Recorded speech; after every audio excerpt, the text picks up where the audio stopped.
everybody, and welcome back to my channel. Today is today's Monday, 9/11/2023. Where did 22 years go? So I give you guys an insight on me, my life, and I share because there are times I feel and I say I consider you my village, right? And you know, I tell you, my husband and I are both retired from the New York City Police Department. It's in our DNA, right? Both have family that were on the job prior to us.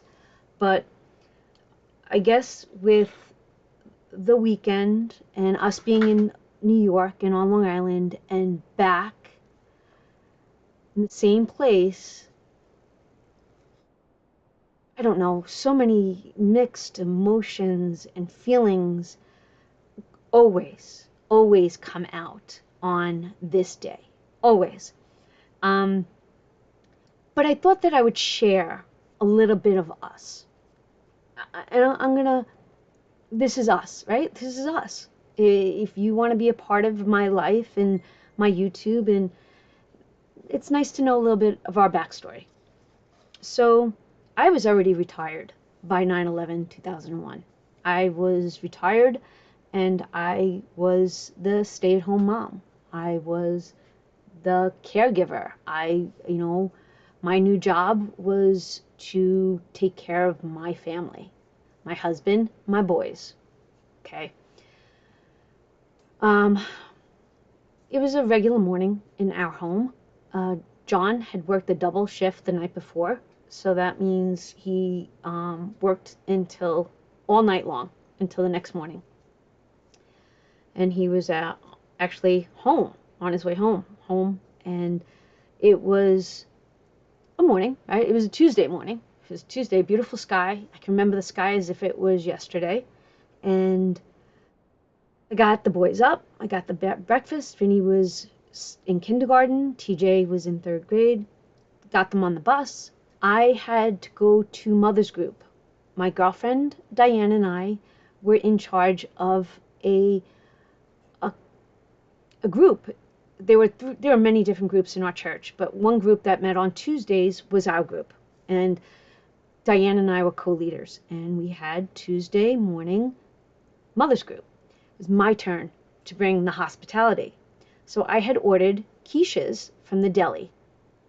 We'd get the food, we'd meet at the Catholic school, we'd set up coffee, we would discuss what our jobs within our church and our community were going to be, because we gave back. Right? So as I'm walking out the door, John wasn't home, and the phone call came in, turn on the TV. The boys were already on their way to school. I turned on the TV and I'd seen the first plane was hit. The first tower was hit. And I said, I gotta go. I gotta go. And with that, my phone rings in the house. And I answer the phone, and it's the principal of the school. There must have been a fire drill on the bus that day. And Vinny, who's a kindergartner, first week on the bus, they have to exit through the back door of the bus. God forbid there was an emergency, you can't get out the front door. A little boy got off the bus before Vinny, hopped off, picked up a rock, turned around, threw it, and it hit Vinny in the face. So they wanted to tell me that Vinny was in the office, but he was okay. And I stopped by, saw that he was okay, and then I went on to church. But TJ literally was on the same bus, and he wouldn't leave Vinny's side.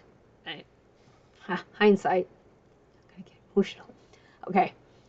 So with that, got the radio on in the car. John was home by then, and now he's getting called back in.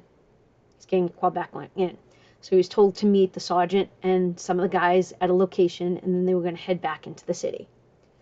I continue on to church. We set up. The moment we all got there, and we're all young moms. I think there was like 18 of us. We're all young moms. And their husbands work in the city. Some are fire department, some are PD, some are Wall Street. I mean, mixed group of people. So we're sitting there and we start the prayer group and we're like, something's not sitting right. And our cars are parked right outside the classroom doors. So I was like, you know what? Let me just open my car. Let's listen to the 10:10 winds and let's see what's going on as we figure out what our job is. Then for some reason, we all just looked at each other and like, we have to go home. We have to go home. And with that, half of us wanted to go get our kids out of school, and half of us said that it would probably be better to stay. I was one of them that says, I want my kid. And I go to the school, and they tried to convince me to leave them there. But I'm like, no, my kids are safer with me. I want my kids. So I take my kids. And I go home. And we're watching the news, and I set the kids up in their rooms and their toys, and I kind of give them an insight on what's going on, but protect them in the same way of not telling them everything. And then it's just like that sinking feeling. We had an apartment in our house, and the young couple that lived with us, she was an airline stewardess. She had just got home. Her boyfriend was there. She was crying. They didn't come from New York. They came from, I forget where they came from. And all they wanted to do was pack up their bags and move back to wherever they came from. Honestly, I don't remember. God help me. I know their names were Mike and Jessica, but for the life of me, I can't remember where they came from. The eeriest of feelings and not knowing who was attacking us, literally hunkered down in the house. Every curtain was drawn, shades were drawn, didn't know when the next strike was, on standby, phone lines weren't working, trying to reach out to my one sister that lives with me now that I knew commuted from Long Island into the city. Her story was she literally got off the train in New York City, the Long Island Railroad into the city, got out of Penn Station, saw the chaos in Manhattan, and knew better enough to get back on the train and head back to Long Island. She got on the last train out of New York City into Long Island. Or else I would have been on my way in there to get her. Then the phone calls start coming in. Who's in Manhattan? Who is working? Where are our brothers and sisters from the police department? Who's down there? What's going on? Longest afternoon of my life. You know, once those towers fell, who's around? Who? Okay. Hadn't spoken to John since, I don't know, 9 o'clock that morning ish. And now I don't even know what time it is. I actually had to go back and do a fact check on it. So all afternoon goes by, and because there was a tower on top of one of the buildings, cell phone service was so broken. Like you could not reach anyone. And cell phones were predominantly new back then. And all of a sudden, I was actually on the phone with my family in California, and they were calling to check in on all of us. And I got a beep in on the phone, and I took it, and John was able to get through to me. And it was a little after 5 in the afternoon, and he was just touching base to say he was okay. He got down there, couldn't believe what he was seeing, that he was okay, and we were holding on a quick conversation. And then all of a sudden, as I'm on the phone with John, I hear everyone in the background screaming at him to run, because the location he was at the number 7 building of World Trade Center, and that one was coming down. And the phone went quiet, and I didn't hear from him from hours later. So I'm gonna recap here, regroup. This is my husband, September 2001. He is a New York City crime scene detective.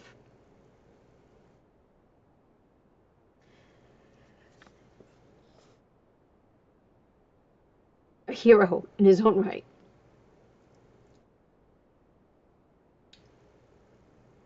There were no days off back then. I was already retired. They asked for us all to come back in, and I had to say no because I had 2 young boys at home. I could not spare both of us.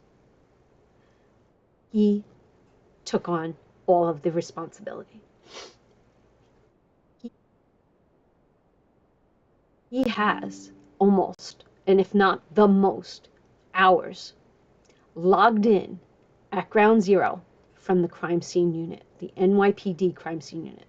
I'll give you a recap on what my husband's job was. Not only did he go through the pile, but as a crime scene investigator, anything that they pulled out, he had to photograph an inventory. Whether it was this big. Days, hours, did not see him. We did not, just he'd go to work, come home, go to work, come home. In that moment, we had friends that were missing. John and I met as young police officers in a command called the 13th Precinct. Very, very tight house. You want to talk about brothers and sisters. We wound up living in the town we lived in because another cop wanted us to live by them, right? That's how we wound up in our area. He lived 2 towns over. He, Bobby Fazio, was one of our good friends. So now, I don't know, 2 days after 9/11, I calmed myself down, and now I'm able to let the kids be kids, meaning I let them play on the front lawn. I didn't hunker down in our house. Beautiful Septembers, beautiful. So now all the moms are letting all the kids play on the front lawns, ride their bicycles, but we're all out there. So sitting on the front porch, and the phone rings, and I had just put on, do you know those glass jars, glass teapots, right? I forget what they were called, glass teapots, and it had a metal band and a plastic handle, just a cute little glass teapot. I put on the teapot on the stove, wanted a cup of tea, to sit on the front porch and watch the kids play. Phone rings. I answer it, but I bring it outside so I can watch the kids. The kids were not allowed out of my eyesight. And it's another friend of ours, another Bobby. And he's like, hey, Don. I go, hey, Bob, what's up? He goes, listen, I got to fill you in. I go, what's going on? Because there's Bobby and Moira are missing. Let me show you a picture right here of Bobby and Moira.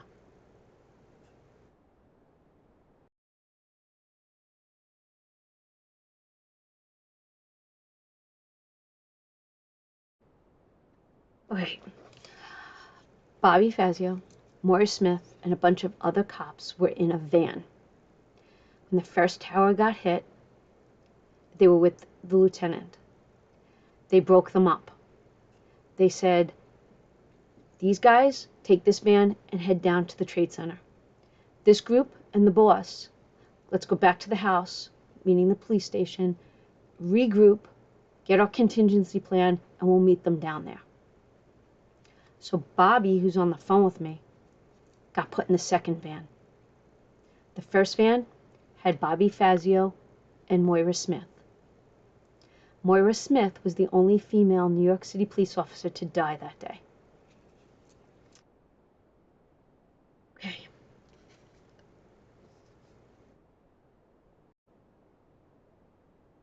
So as I'm talking to Bobby on the phone, he's telling me that Fazio and Smith are missing.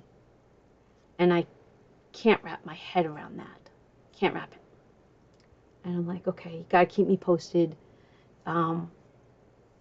with that. I start hearing something, and it sounded like rain coming down on the gutters. But the sky is blue, and it's beautiful. And I'm in this trance. I can't I feel like it's a dream. I feel like somebody needed to shake me, right? And then I got up, I went in the kitchen. The teapot was on fire on my stove. I forgot. And it literally was disintegrating. I had this holy moly moment. With that being said, days, weeks, what felt like forever. And because I did not go down to the pile, my job for myself was to be there, because now there was memorial services. And for our fallen comrades, not even our NYPD, but our FDNY, right? And if active duty is on patrol and at this pile, who's going to be there for our brothers and sisters in blue and red? So when the kids would go to school, the NYPD would send us a list and tell us where all the memorials would be. And if we can get to them, we'd get there and we'd show our support. It felt like every single day I was not just going to one, I was going to 3 memorial services. And what happened was, once they started finding bodies or putting the DNA together, they now had what they would call closure. And they would now have funerals. So for us, we were burying them twice. It was a whole different torture that you can imagine. Do you know what it's like to stand in formation at a fallen comrade's service? Taps, Amazing Grace, the bagpipes, the missing man formation of the helicopters hovering right over your head. Doing this every day for months, and then doing it again.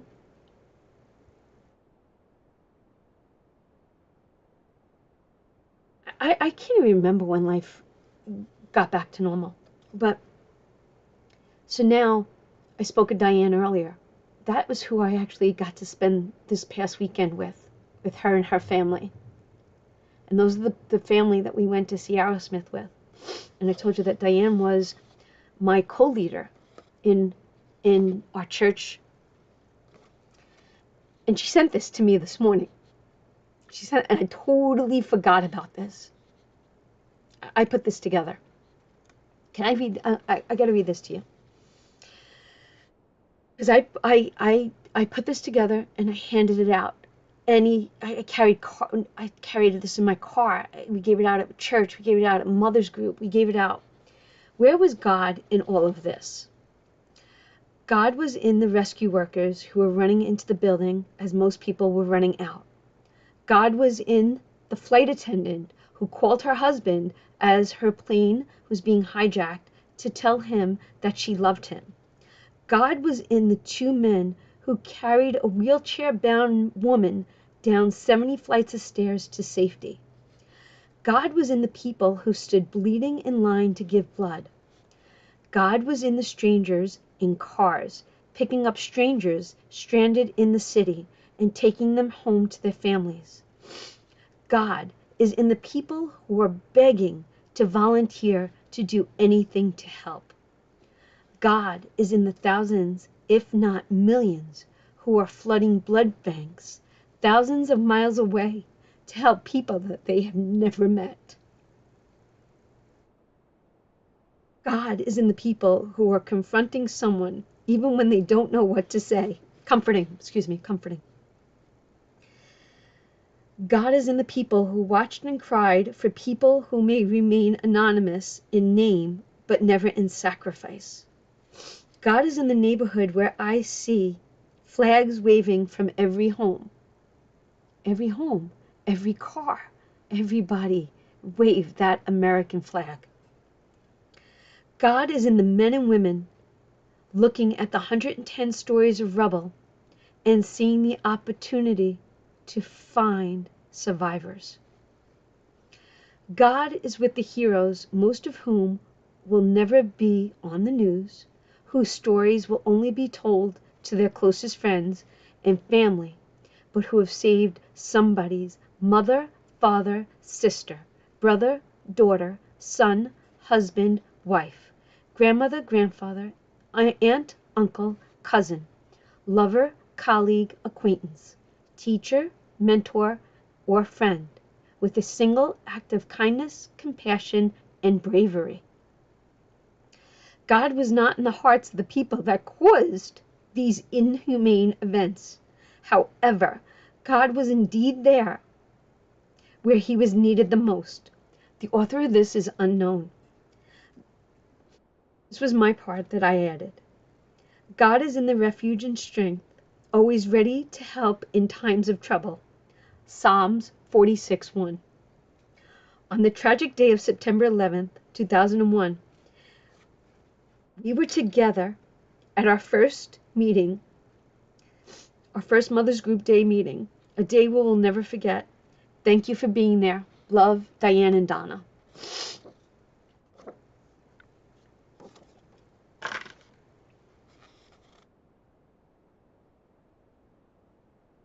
This, you see what's in here? These are pieces that John brought home from 9/11.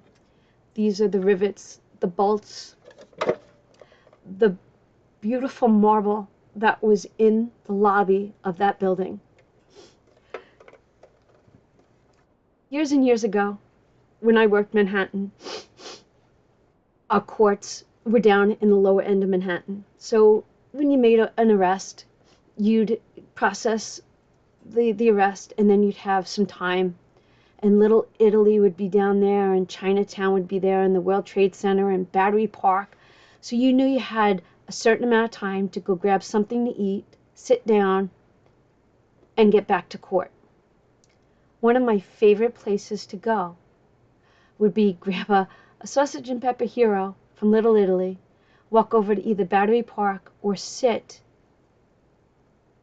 at the Orb in between the two buildings. It was just beautiful. Now, there are more people that I know and that I've lost, and I would love to tell every one of their stories, but I wouldn't want to do that to you. But I'm going to just show you a couple of things that mean the world to me.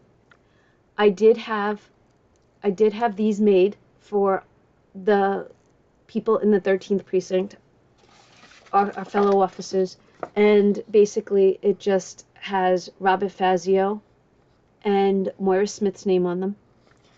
We all wore these what seemed like forever. These sit here right behind me on my shelf. I will never forget. This sits on my refrigerator in my house. I will never forget. And I'm going to come back to him. I'm going to come back to you in a second, Bobby. I've got two amazing stories to share with you.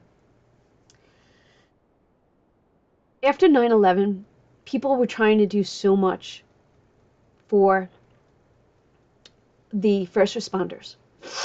They really were. They were trying to do so much for them, and they were giving getaways. Vermont opened their doors and their resorts, and they sold the NYPD and the FDNY, and for the Port Authority police, because I don't want to leave them out either. If you have a first responder that has a day or two off, or you can give them a few days, we want to give them getaways. So we were blessed to be able to go to Vermont for I think it was a week, and it was the entire family was able to go, and it was an honor.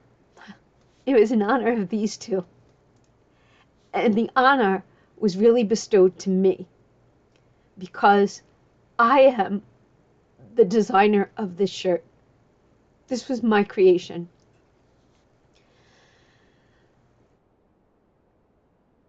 Joey Vigiano and John Vigiano were brothers. One was NYPD, one is FDNY, was FDNY. Joey and John carpooled in the police academy together when they were young. Joe worked what we call emergency service. So when us as police officers need big guns, bigger help, we need the army to come in. Emergency services are backup. They're the ones we call. We need you. Joey was emergency service. I worked alongside Joe for a little while. And they're almost like firemen. So they stay in until a call comes and then they rush out, where we're patrolling the streets 8 hours a day.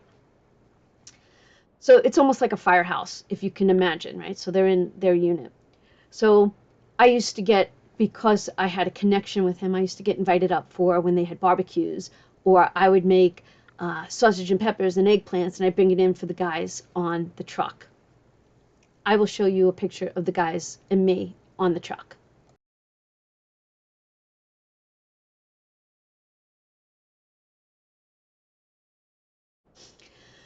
So when Vermont said that they wanted to do something in honor of them, we got invited. And at that time, I had my embroidery business and my silk transfer business. And I said that I would make shirts and donate them for everyone that was coming.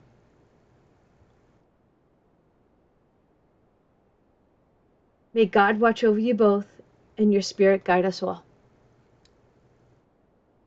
Their dad was a retired FDNY firefighter. He was down there every day looking for his boys. That's just one out of thousands and thousands and thousands. And let me tell you, some of the civilian stories will make your heart melt. My morning began, I sit at my desk right here, and I listen to every name being read. I listen to those bells go off when the first tower gets hit, the second tower gets hit, when the first tower falls, when the plane goes down in DC and the plane goes down in Pennsylvania. And I relive it. And I wonder why and what and so on and so forth. But I wanted to share their story, right? And then my sister calls me today and she says, I didn't give you a birthday present. Can I come up? And I said, sure. Today's our mom's birthday. And we always say that we never want to forget September 11th being her birthday. And my sister Linda and I have this saying that 9/11 is not the same as September 11 in our vocabulary. 9/11 is 9/11. September 11th belongs to our mom. So with that, my sister comes up and I was like, come on, we'll go sit in the kitchen for a little while. And my lights in my kitchen start flickering. She's like, and I get a giggle. She's like, what's going on with your lights? I go, Mommy's here. Grandma's here. Grandpa's here. And the hairs on my arm stand up. And she goes, cut it out, Donna. Cut it out, Donna. I go, come on, you know it's true. And then they're really flickering. And then she and I start like welling up and we're like, yep, they're here. And I know when my mom and my grandma and my grandpa are here. I know it. So she's like, open your birthday gift. And she gives me this. She had told me about this. And she wanted to give it to me. So it's like, she's like, it was perfect for today, even though it was last week for your birthday. She goes, you're going to love it. She goes, it's not a quick read. And she goes, you're going to read it, and you're going to read an excerpt, and you're going to think long and hard about it. And this is history at the most immediate and moving time. It says, the only plane in the sky, an oral history of 9/11. And then she gave me this beautiful little book, and it says, Lord, generously play. What does it say? Generously praise. Oh, God, I can't see. Lord, love generously. Oh, I got Lord on the brain. Love generously, praise loudly, live fully. Amen. Create happiness. So, what this is these are excerpts of people's stories of 9/11. And there are key moments in all of the history, the timeline of that day. And she knows how much this all means to me. And the planes were grounded, just so many different things. And I didn't even look at these.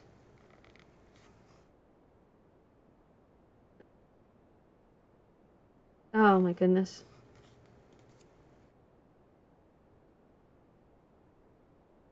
So I'm looking forward to embracing and reading this. And now I want to tell you two stories if you are a believer in that they watch us from above, right? So I sit here and, you talk to your loved ones that are above you in heaven. For me, I do. And I've always had conversations with him. Hey, how you doing up there? He was a Harley Davidson guy. He was a classic car guy. He had that connection with John and I. And I'd be like, hey, how you doing? And on his birthday and on his anniversary, I'd always leave on his memorial page on the internet, I'd leave a note. And then, a couple of my other brothers and sisters would just have a little chat about him. But through the years, I've always talked to him. What are you up to? How you doing? Hey, can you just look out for me today? Or my boys are doing this and John's going to do that. Can you just keep an eye on him? And I'd say things like that. So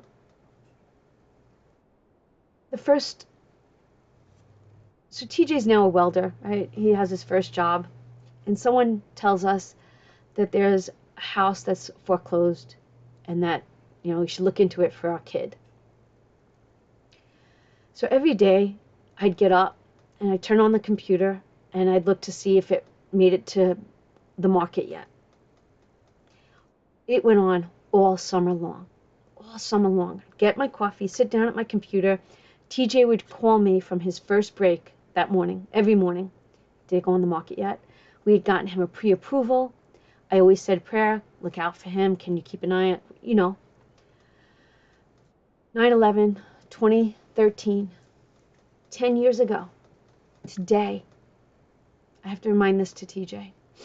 I get my coffee, sit down at my desk, turn on that computer, check it. The house is on the market. It was on what they call Fannie Mae. And I right away put in a bid. Seconds later, they counterbidded me, asking price. I knew what the amount was that TJ could have, and that was our pre-approval. I put in. There was another group that wanted it, but they were a hunting club. But because TJ was going to be a first-time home buyer, and that was going to be his primary resident, TJ got it. And at that moment, I knew whose hand was part of this. I knew it. Now, I'm going to tell you what he did today. Today. And you guys are going to be able to relate to this. So, let's bring this guy right back. Right? So many fun times together. You know how for the last 2 months now, he's been hurting, right? His back. And his appointment's not for 2 weeks from today. And the doctor was on vacation and they were all booked up. and it is what it is. So today, I'm listening to the names being read, and my phone is going off, and it says it's the doctor's office. So I don't want to lower the voice, lower the volume, because I still want to listen to every name. Because I sit here and I pray. And I answer the phone, and I'm like, hey, and like, Donna, blah, blah, blah. And I'm like, yeah. And I thought they were going to tell us what medicines he had to come off from, prior to, because he wasn't allowed to be on anything blood thinning because of the injections, and go over everything. So that's what I thought it was. And then all of a sudden, she said, we've had cancellations. I could get him in next week. And I thought, like, really? Really? And she's like, yeah. What day and what, next Tuesday, pick your time. And I take a deep breath. And I said, really? Again, I say, really? And she said, yeah. I go, you don't know how much this means to me. I said, because our kid's getting married at the end of the month. And he was only getting an injection like 5 days before my kid's wedding. You're now giving me light. And I tried so hard to keep my composure. And she's like, I'm so happy we can do this for you. And I know I've had some of you all, and you've said it, that you were going to pray that it happens earlier. And I have to admit, part of me was like, yeah, I can't see that happening. And I'm usually the most positive, thought processing person. But in that moment, I remember them saying, I'm going to pray. And I'm going to be like, but I kept saying in my head, I knew the doctor was on vacation. Was this doctor going to come back from vacation and, my husband's going to get the spot? And I couldn't. And it did. It happened.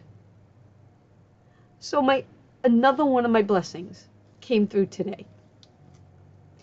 With that being said, I'm going to show you some crime scene photos. I'm going to probably try to do a little narrative, and I'm going to try to incorporate, I don't know if I'm allowed to, if there is a, what do they call it when you, royalty-free music of either bagpipes playing Amazing Grace.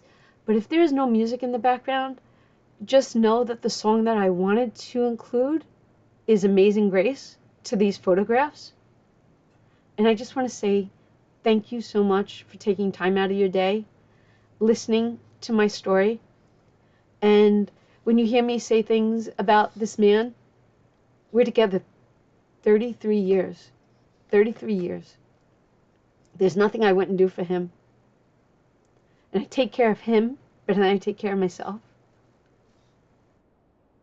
And he is a true hero. And I promise, and I'm going to promise it right here on this video, I'm his notebook. And if you know that movie, you'll understand the reference to this. Because the memories are not there anymore. And the struggle is real. And that's only one of his 9/11 elements. May God bless you all for watching this, if you stuck with me. God bless America. And then, wait, don't go nowhere. I made something today. Oh my goodness, I made something today. And it meant so much to me. And I wanted to include it. And I didn't plan on making it so late in this, but it's honestly not late because I'm going to show you guys the video. But today I sat here, and upon reflection, I just had to honor the 23. I mean, there were so many, but I'm blue. I'm blue. I bleed blue. And I created this mini challenge, and you can do it any way you want and make it any denomination. But for me, making this and leaving this as a free printable in that description box below helps me to remind you to please don't ever forget 9/11 and all those brave souls, whether they were first responders or civilians. They were all brave souls.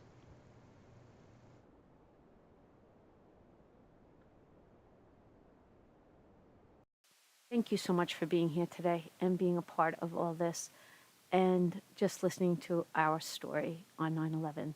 The next photo I'm going to show you is the last moments of Bobby Fazio's life. These photographs were all taken on that morning of September 11, 2001. And if you look at these photos, you know he's looking up and something had just happened.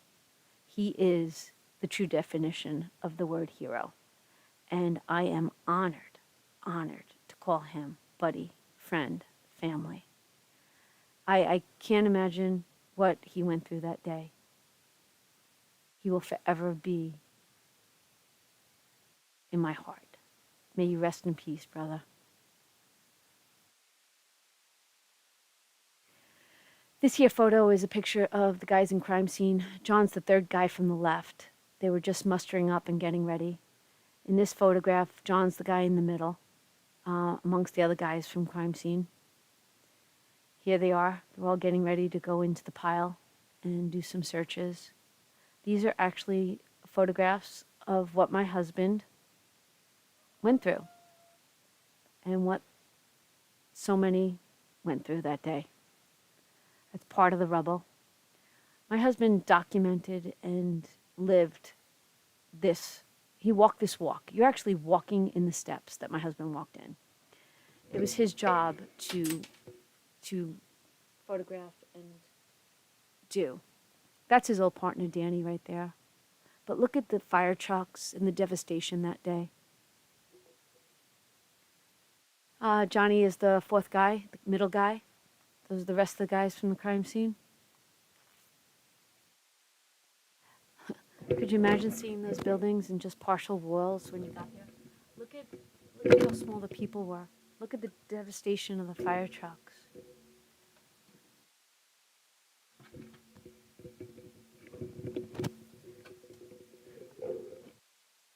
Just do me this favor if you all can. Keep 9/11 alive in our memories, in our prayers, in our history, because it says so much about our faith and our love for the United States of America, and how when something happens, we can all pull together. Thank you. Love yous, and have a blessed, blessed day.